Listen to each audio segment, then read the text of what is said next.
The Magic Presence by Godfre King. Chapter 3. Subterranean Marvels. The next day, Nada, Pearl, Rex, and I went to our favorite mountain lake. Pearl had gone for a walk, while the rest of us were sitting very quietly on the bank. We'd been there almost an hour when the strangest feeling passed over me, as if Pearl were in danger. I called to Rex. We discussed my feeling and then hurried in search of her. We passed around a high rock that projected across the trail and saw her standing motionless. Fortunately, we did not call but walked rapidly forward. As we came nearer, we beheld a huge rattlesnake coiled, waiting its opportunity to strike. Rex always carried a rope around his waist. Without a word, and quicker than it takes to tell, he made a lasso, and with a quick, deft movement, sent it forward, catching the snake just below the head. He killed it instantly, and turned to Pearl, expecting to find her greatly frightened.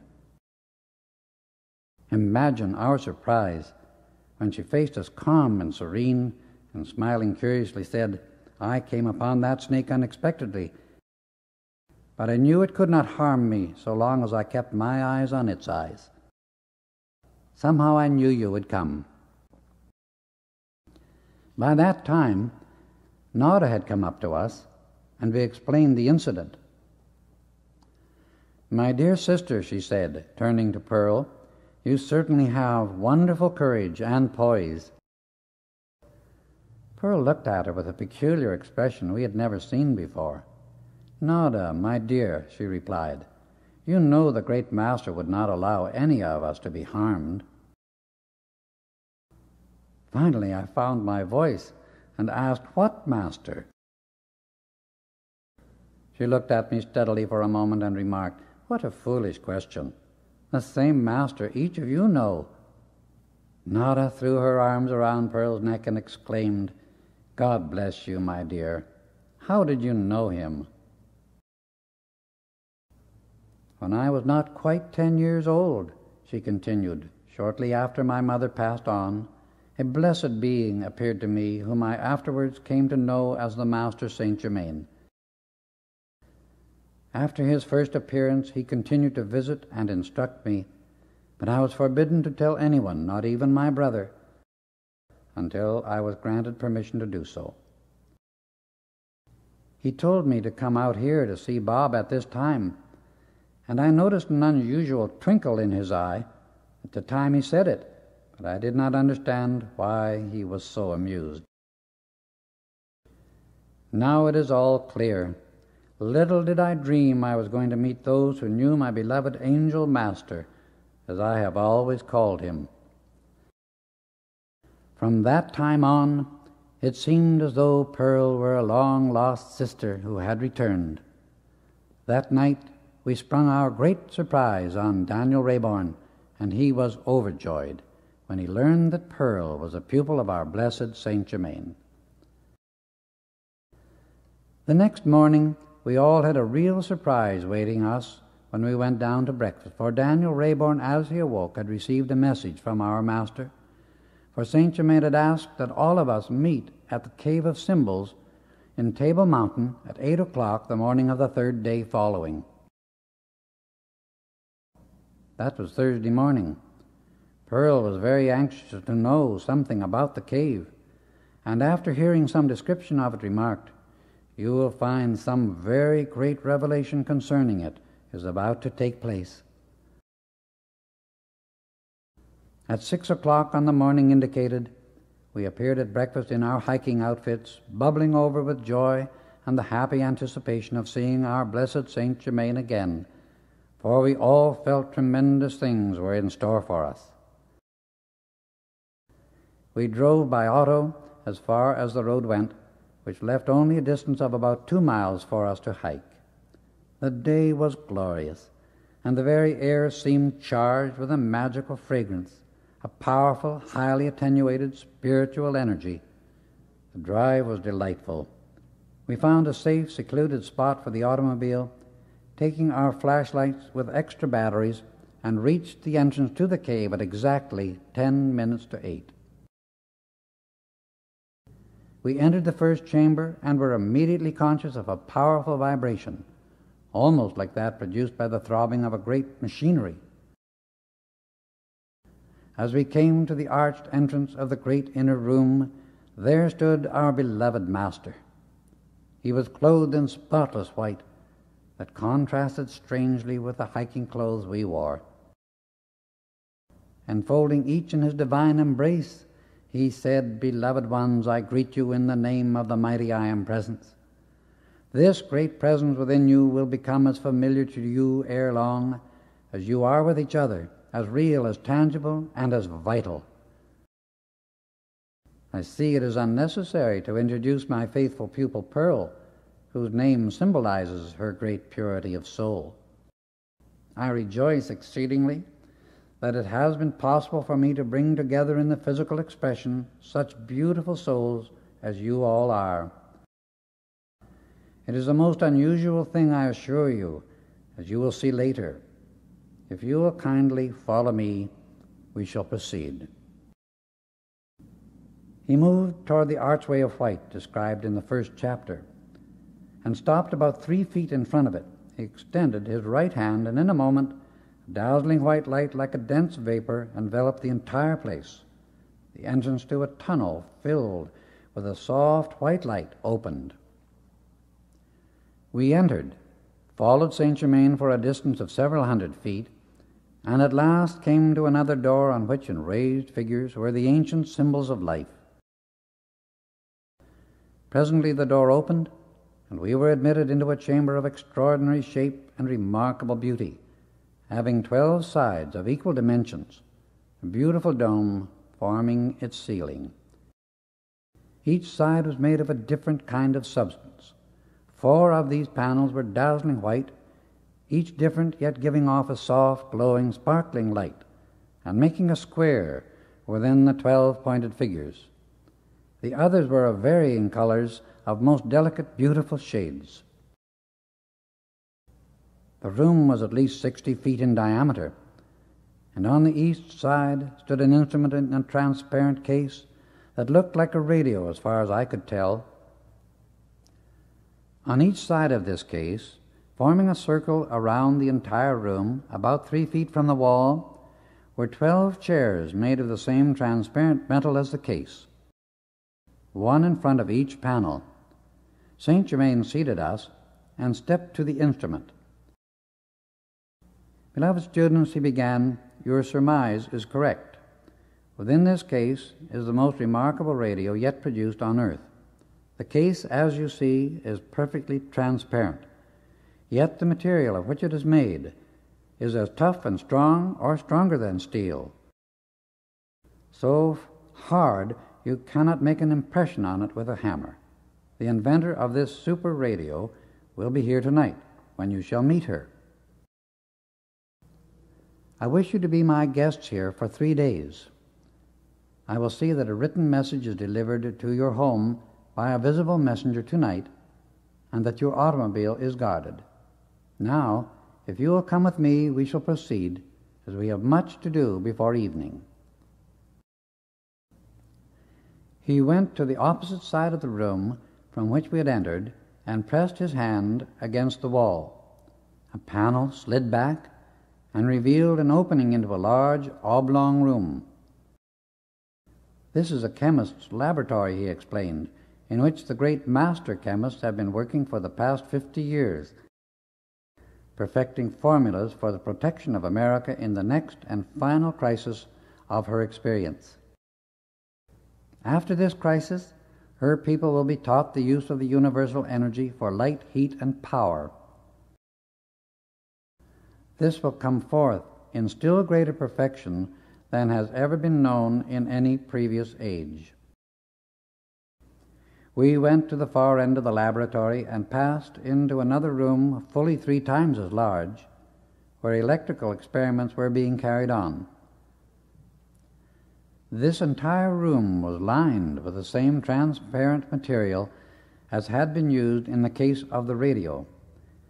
Many discoveries and inventions, he continued, are being brought forth here by awakening the past memory within those who are doing the experimental work.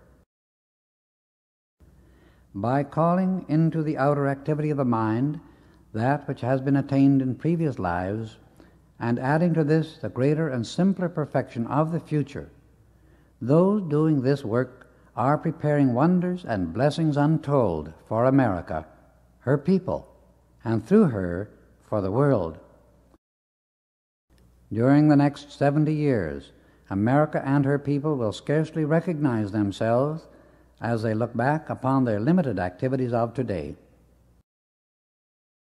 These wonderful beings, who have become so clearly aware of their mighty I Am presence, are perfecting and preparing for actual use many wonderful things for the great benefit and enlightenment of humanity. As people ascend in conscious understanding to the point where such things can be accepted and used, many of these formulas and inventions have been and are being taken from cities hermetically sealed that lie at the bed of the Atlantic Ocean, having sunk beneath its waters when the last cataclysm destroyed Atlantis. These great ones have drawn such formulas from within these sealed cities and are testing and improving upon them. This is how the greater perfection comes forth for the use and upliftment of the race in the coming golden age. The great ascended masters guard, watch, and direct this work.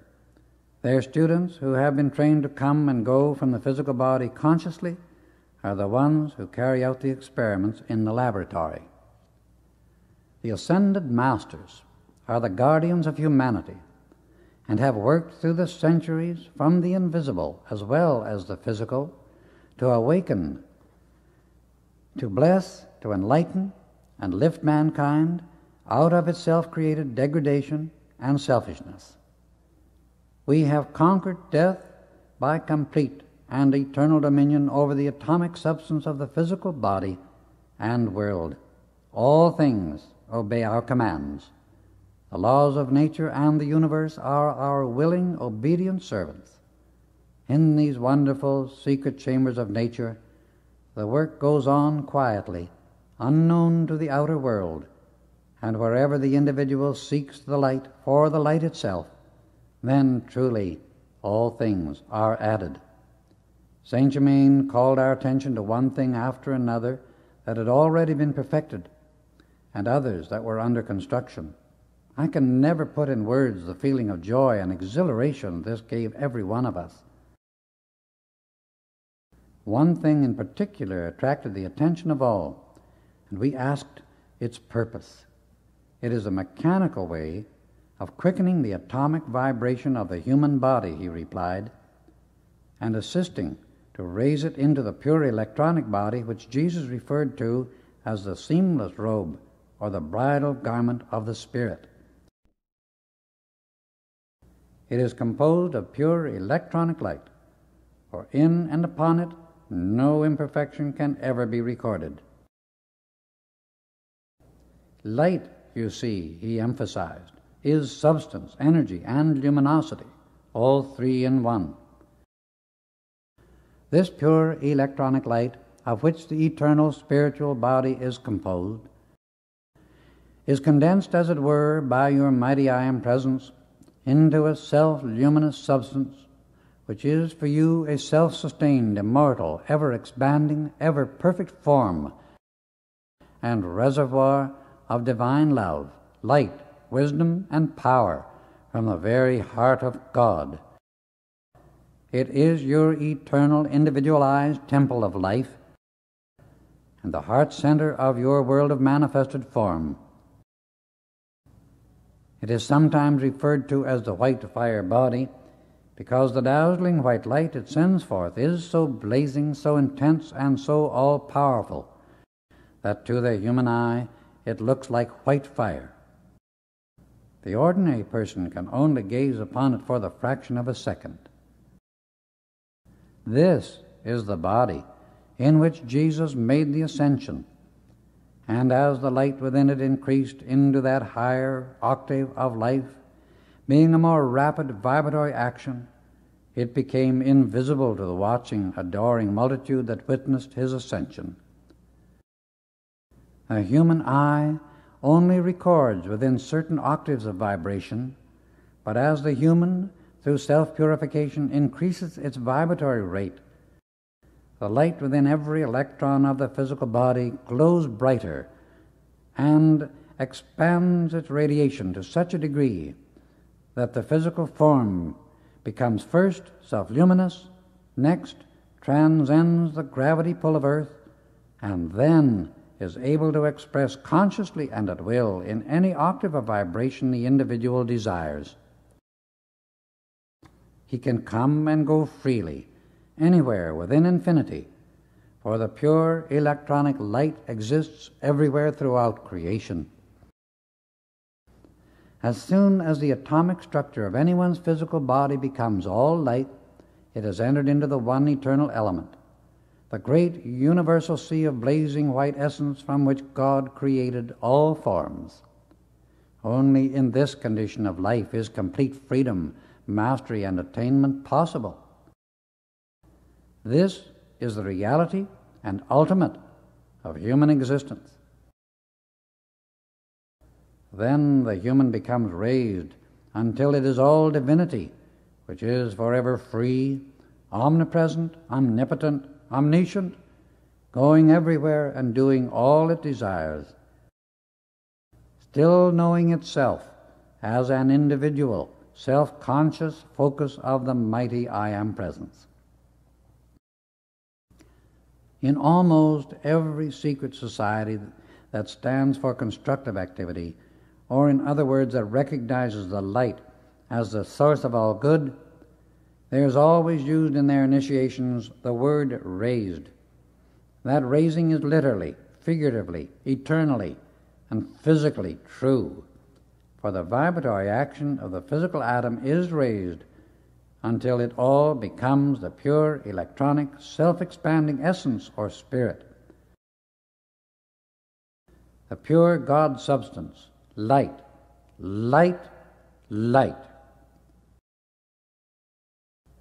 We call this device an atomic accelerator, and it will be used a great deal in the future to assist in raising the physical flesh atom into its divine purity and structure, the electronic body. This perfect body remains forever eternally youthful, beautiful, strong, perfect, and free from every conceivable limitation. In this body, individuals can and do function wherever they choose in the universe, for in it there are no barriers of time, place, space, nor condition. The desire for this perfect condition of existence is an innate idea and ideal within the entire race of mankind, and has been always. In the legends, myths, and fairy tales of every race and nation that has ever existed on this earth, there are stories of perfected beings, immortal, all-wise, eternally youthful, and transcendently beautiful. These stories have a cause, an original idea from which they sprang, and it is this eternal truth of being which they carry forward from age to age, that the ideal may always be held before the mind of mankind. This is the master record upon which humanity was modeled in the beginning, the image and likeness of God, the mighty I Am Presence. If one be a real student of life, he will dig deep into the thoughts and feelings of those beings who express the superhuman conditions, qualities, and transcendent ideals. These the ordinary personality considers impossible because of the greatness of the power that is required to bring them into outer expression. The effort needed to attain and express these divine qualities is more than the ordinary person cares to make. The effort this kind of attainment requires is a sincere, strict discipline of the human sense consciousness, until it learns obedience to the pattern of perfection instead of its own selfish temporary whims and appetites. The real student of life knows that whatever God quality the consciousness of the individual can think about, he can bring into existence through the creative power of his own thought and his feeling of divine love. Divine thoughts, divine feelings, divine qualities, divine ideals can only be found by thinking upon divinity, for they do not exist nor abide anywhere else, and like produces like throughout infinity. Divinity is the light and the perfection of life. You shall see this atomic accelerator in operation while here for your instruction and enlightenment. The ascended masters have permitted it to come forth that more of humanity may know of this possibility and make the needed effort for its attainment at the present time. The ascended masters are masters of love, light, and wisdom. Only through them can humanity understand life and reach attainment, for they know all, have experienced the activity of this earth, are now wholly divine and master of its forces. They have trod every foot of the path the human being now treads, and know every step of the way. Because of this, they can and do show the student its pitfalls, if he cares to listen and be protected from them, but they will not and never do intrude upon the free will of the individual, for that is his divine birthright, and they respect it. Saint Germain then led the way to the entrance of a shaft in which there was a metal cage or elevator. We entered and began moving downward. We descended about 100 feet, and the cage stopped in the center of a circular room. It was about 20 feet in diameter, and facing us was a stone door. He pulled a lever at the right of the entrance. The massive door swung open and disclosed an immense chamber that contained marvelous, complete equipment for making every kind of material that was used in constructing the various devices in both the chemical and electrical laboratories. In this great room there were large electrical furnaces and huge rollers for changing the various metals into thin sheets. Everything was electrically operated. "This is the place," remarked Saint Germain, "from which you felt the throbbing vibration within the mountain as you entered the cave. The machinery is seldom operated during the day. Today it is necessary to do so in order to be ready for the work that we are to accomplish tonight and for which you have been invited here.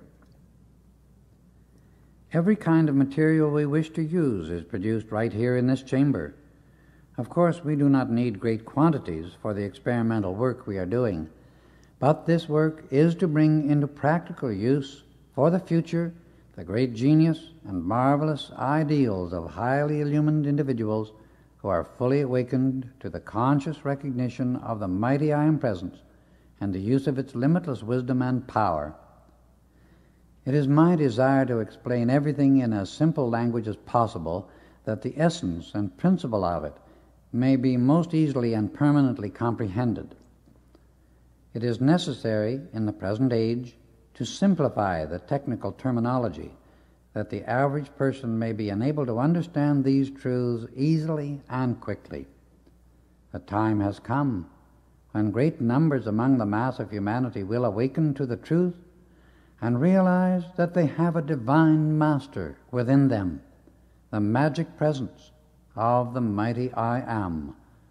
There are many who from an inner standpoint are far along the path of enlightenment due to the previous self-effort and attainment. Yet, in this present embodiment, they are outwardly unaware of it and have not had academic training. Something must be done to give such souls the freedom which they crave and for which they are really ready. These shall have help, and to this end do we work here to give it. Saint Germain then turned to Nada and Pearl and remarked, "Are you weary after so many hours of this kind of observation in what is generally supposed to be man's domain?" They quickly assured him that they were not, and judging from the intense sparkle in their eyes, no one doubted it. "I've never been so vitally interested in anything in my entire life," Pearl replied. "You do me great honor," he responded, "by your intense interest, and it gives me real happiness to know you enjoy it too also. Now, if you will honor my humble quarters with your presence, we shall refresh the outer form. Let us return to the electrical laboratory." We returned by the cage, and crossing the room, Saint Germain stepped to a door leading to the heart of the mountain. It opened at his touch, and we entered an oblong sort of reception hall having a dome-like ceiling.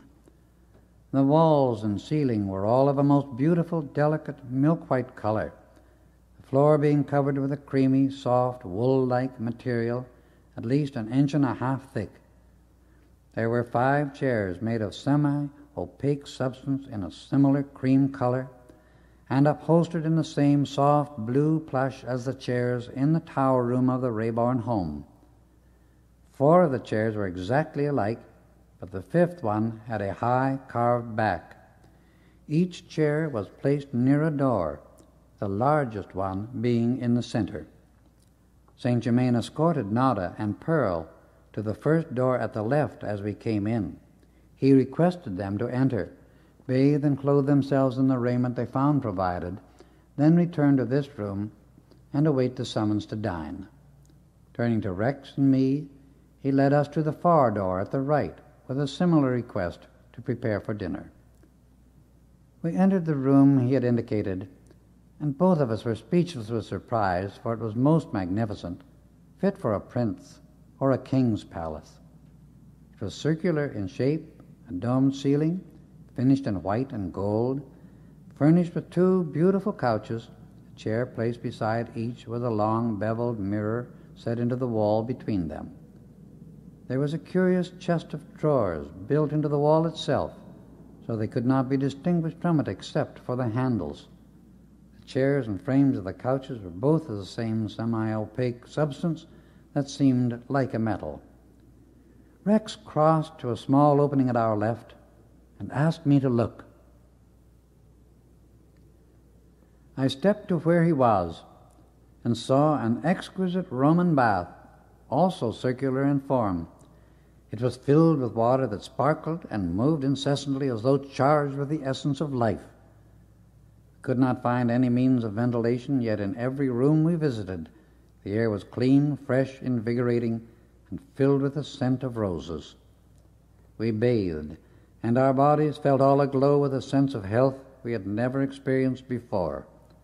Lying on the couches were the robes we were to wear. They were seamless, and made of a fabric I have never seen or heard of, something like a rich, thick silk, but very, very soft and extremely light in weight.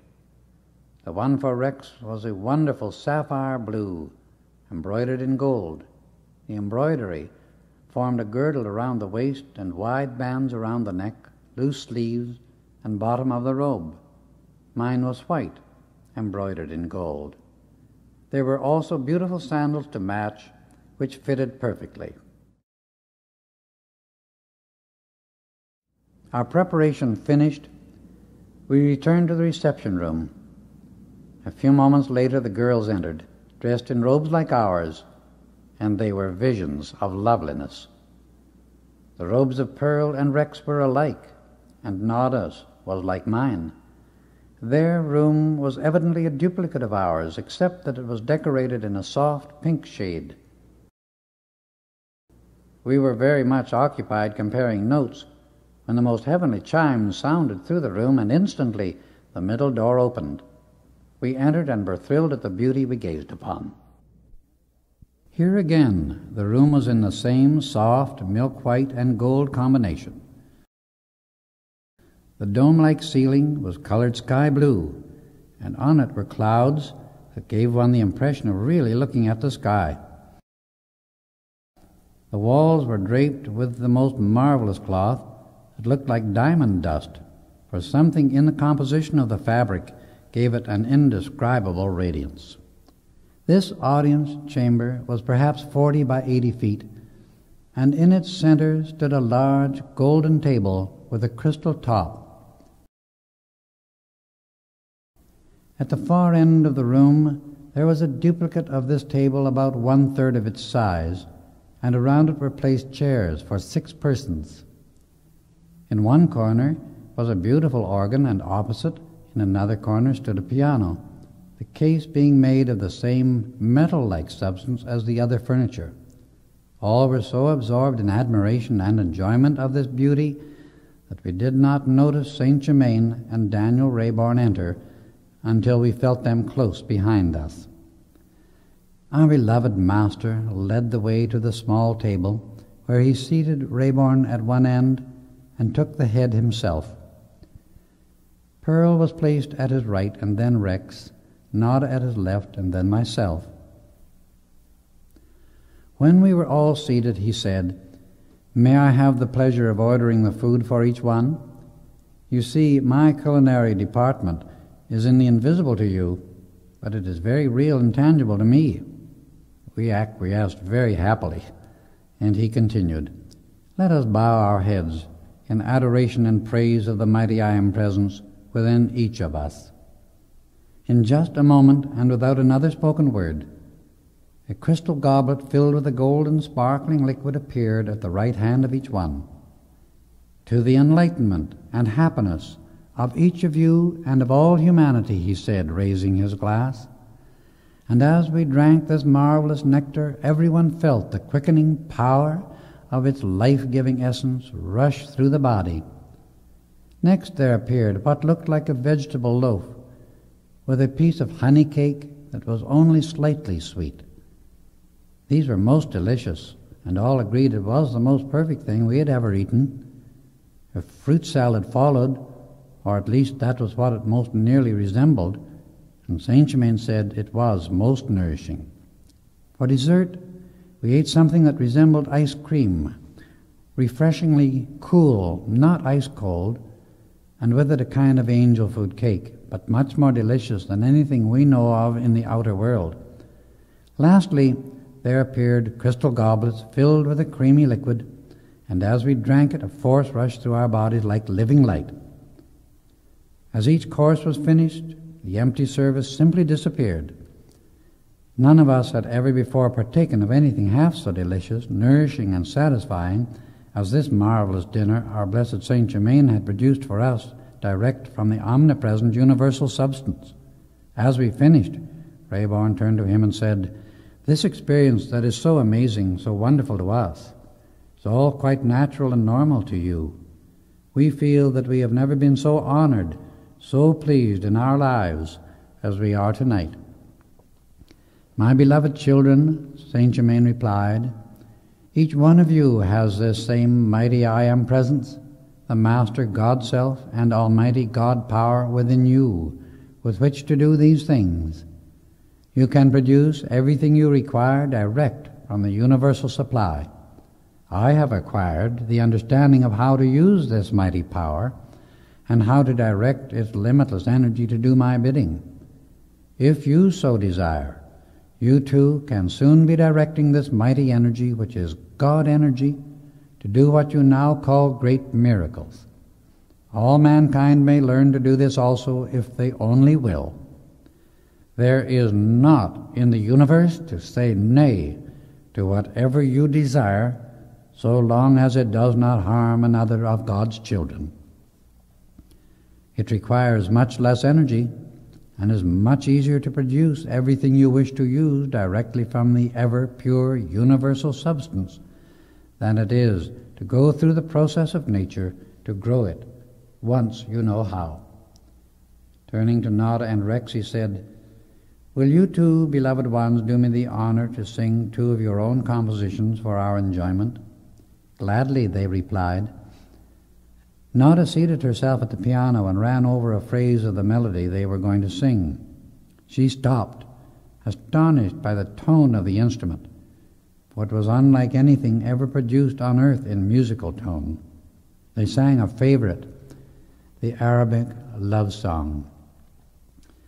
Their voices and this marvelous piano produced an effect of indescribable beauty.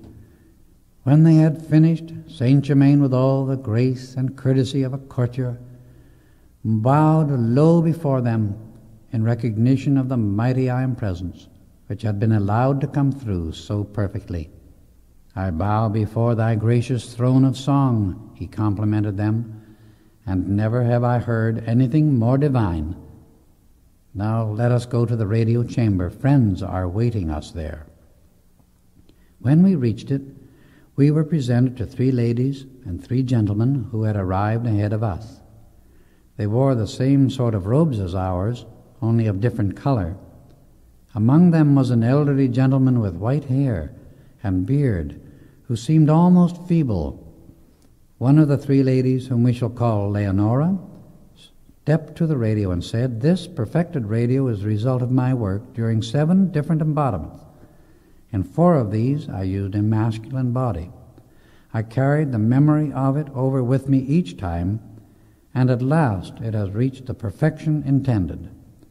This radio possesses 3 fields of operation, that which I term high, medium, and low. In high, it reaches other planets of our solar system. In medium, reaches anywhere on our own planet, Earth, including its etheric belts, and in low, it reaches the interior of the Earth. Let us first connect with some of our cities." In a few moments, we heard clearly and distinctly a lecture being broadcast by one of the most prominent stations in New York. Afterwards, we picked up an orchestra broadcast from another New York station. Then she got connections with London, Paris, Vienna, Cairo, Calcutta, Hong Kong, Melbourne, and Tokyo. Distance seemed to make no difference in clear reception, and at no time was there ever the slightest indication of static. "Now, let us reach into the first etheric belt around the earth," she said. Immediately, we heard the most majestic, soul-stirring music, and then a wonderful voice was heard saying, "This is from the golden etheric city over the Sahara Desert. We always know when an earth connection is made, but we have a still higher means of communication. It is the operation of the sound ray to speak over and the light ray to see through. When these 2 are combined, it becomes the highest form of television. However, the mechanical television will reach a very high state of perfection, and in a few years it will be as prevalent in the outer world as your telephone of today. Oh, that more of humanity might raise its consciousness and become attuned highly enough to have the marvelous use of these rays. You see, the mighty I Am Presence within the individual does not recognize time, place, space, or condition. It is only in the outer activity of the mind or human sense consciousness that such conceptions of limitation occur." Leonora adjusted the radio into high, and in a moment we heard a voice saying, "Leonora, this is Venus. We know you, because yours is the only mechanical instrument that reaches us from Earth. Your usual communication with us is over the light and sound rays, so we judge this is for the benefit of others than yourself. Our instruments here indicate the planet with which we are connected by the sound and color of the vibration. The day is fast approaching when your mechanical television will be able to reach us also. Your scientists will not reach this success until they understand that there are etheric rays. They must be made aware of them and taught to use them. This will make all kinds of communication within cosmic space a very simple matter, and it will then become a daily occurrence to keep in communication with us. Within the next 10 years, or perhaps 20, depending entirely upon the harmony maintained among the inhabitants of Earth, a number of our great inventions will be given to those of your people who are attuned to receive them. These will be of very great benefit to your humanity, as is the wonderful atomic accelerator, which is near you.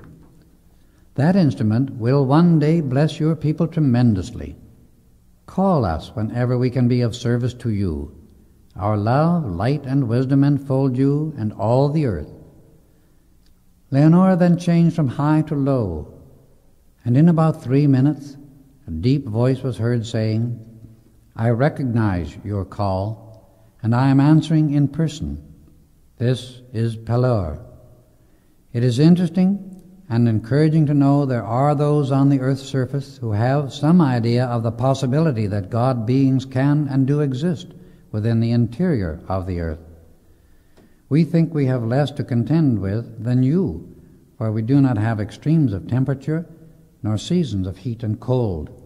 We have the eternal white light, which is soft and restful. Our climate is very delightful, like that of the semi-tropics on earth.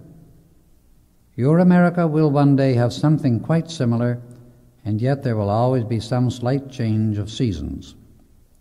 They will be much less severe than those you have at present. We have what might be called the eternal sun of even pressure. This produces an atmosphere that is always of equal pressure and harmonious to all who live within it. The mighty I Am Present provides perfect conditions in every phase of its expression. If all the world could but realize and understand this, the terrible agony that fear produces would drop away entirely from the humanity on Earth's surface. You see, I am cognizant of many of Earth's conditions outside of my own activity here, for when we, as you, reach into God's mind, all knowledge can be obtained, because our motive is pure and unselfish. We may not continue these observations further, Leonora explained. At this time, other things demand our attention and service. Saint Germain saw and felt the unanswered questions in our minds as to why there were inhabitants in the center of the earth and what kind of individuals they were, for the idea shocked us just the same as it does our readers. He studied us all for a moment or two and then said, "Yes, I will tell you the facts now, since the condition and demand to know the truth is great within each of you. You, as students on the path, who are really trying to understand life everywhere in the universe, must remember to keep the intellect often reminded that there is no place in the universe where self-conscious individuals, and by that I mean individuals who know and are conscious of themselves as creators with a free will, may not go to explore and understand all cosmic activity. There is no place or condition, I say, that they may not go, explore, and understand what is going on at that point, if they so desire. The idea that the center of the earth is a mass of fire is entirely erroneous. Within the crust of the earth, for a certain depth, there are conditions of the fire element acting. But within the center of the earth itself, there are self-conscious individual beings who, through many cycles of work and self-effort, have mastered the control of certain forces with which they are still working to accomplish the fulfillment of the divine plan for that part of earth. There are also beings who are striving for that same ideal, but working only within the conditions provided by nature at the surface. You must understand and remember that the ascended masters are instructing and assisting in all grades of the outer experiences of life, in every condition found within and upon the earth, as well as on the other planets of this system. Why should it not be a perfectly natural, normal condition that would permit some of their number to be the instructors of those who are working with forces at the center as well as at the circumference of the planets? This revelation is not unnatural or inconsistent with a great infinite divine plan. The inconsistent, unnatural condition of humanity is the ignorance, the narrowness, the littleness, the darkness of a human concept that shuts the door upon the stupendous marvels of this glorious universe and says, "I don't believe it. That is impossible." Only ignorance and darkness make mankind believe that anything is impossible. The students of light, who know and really accept an all-powerful source of creation, and what reasoning mind can doubt it when one studies the marvels of the atom as well as of the cosmic suns, know that the wonders of creation which face us everywhere on our planet are limitless, marvelous, and stupendous. These facts are true. There are many kinds of individuals expanding their light on the planets of our system, and just because one type has not yet had conscious knowledge of others is no proof that they do not exist. Humanity must someday learn a little more of what abides in the universe beside themselves, and this instruction contains part of that new knowledge. It is true, every word of it, and no human ignorance nor doubt can remove that truth from its manifestation in the universe. Clouds may shut off the sun's rays for a time, but they never will be able to put the sun out of existence. So it is with human opinions and ignorance of the past and present. Someday the light must break through these clouds, and that day is here. It is now. Let the light of truth shine clearly through all preconceived human ideas and opinions. Facts will be revealed that compel all ignorance to disappear into the sea of forgetfulness and be replaced by the great light of the mighty I Am Presence. Now we shall continue with our other work. The hour is at hand for the ascension of this good brother, he said, referring to the white-haired elderly gentleman, whom we shall call David. Because of previous attainment, he has so attuned his life stream that he may now enter a wider or cosmic wave of expression, and in this great activity he will express far more transcendent phases of individual life than he can possibly do in this present existence. By previous growth and present self-conscious effort in this life, it is possible for the assistance which we can render to be given him. Let us now go to the electrical laboratory. As the door opened, we saw the room was flooded with dazzling white light. We stepped toward the atomic accelerator, and this time it was charged with the very essence of life. Permission has not been granted to give a detailed description of this instrument at the present time, other than to say that the chair in which the one being raised sat looked as if it were made of pure gold. But Saint Germain told us it was a combination of gold and several other substances as yet unknown to the outer world. Saint Germain asked David to take his place in the chair, and certain currents of light began to glow within the chair itself. David sat with his body perfectly at ease, completely relaxed, with his arms resting comfortably on the arms of the chair. There was no mechanism of any kind surrounding the chair, nor within it, and it gave one a wonderful feeling of marvelous, regal comfort. It was positively a most ecstatic, heavenly sensation one received about the whole arrangement. When all were in readiness, and we were very silent, one of the ascended masters of tremendous glory and power suddenly stepped directly out of the atmosphere. He placed those present in the proper position according to their radiation and asked that they join hands to make a complete circle around the chair, the mighty master himself facing David.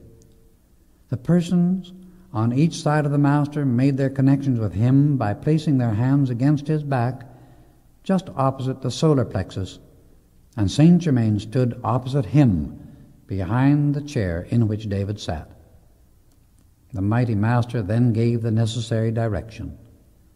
Let each one, he said, close his eyes, focus the attention with all strength on the almighty power of the mighty I Am Presence within. Joyously give praise and thanks that David's body is now raised into its divine perfection, and that he now accepts and receives his full God-given freedom, dominion, and mastery. He then spoke directly to me and asked that I observe the process closely. I opened my eyes, and at first could hardly see David's form as the intensity of the light increased. In a moment it became clearer, as I seemed to be in some degree lifted with it.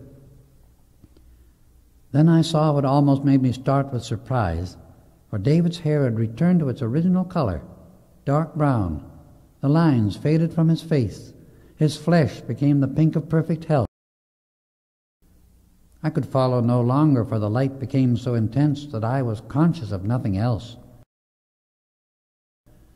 The most concentrated part was about his body, but it enveloped us all in the most dazzling radiance. The outline of his body completely disappeared, and involuntarily I closed my eyes. How long this lasted I never knew.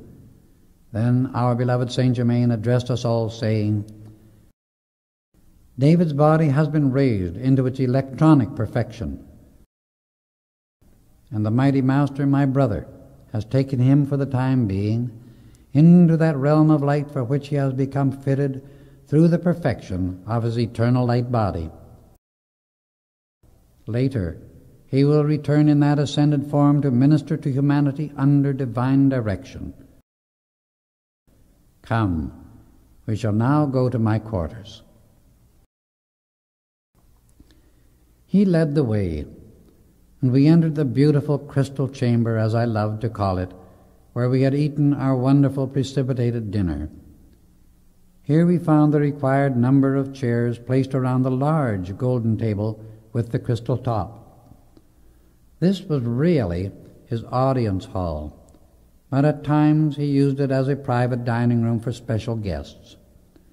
He took the chair at the head of the table, asked Daniel Rayborn to take the opposite end, and then began one of his amazing discourses.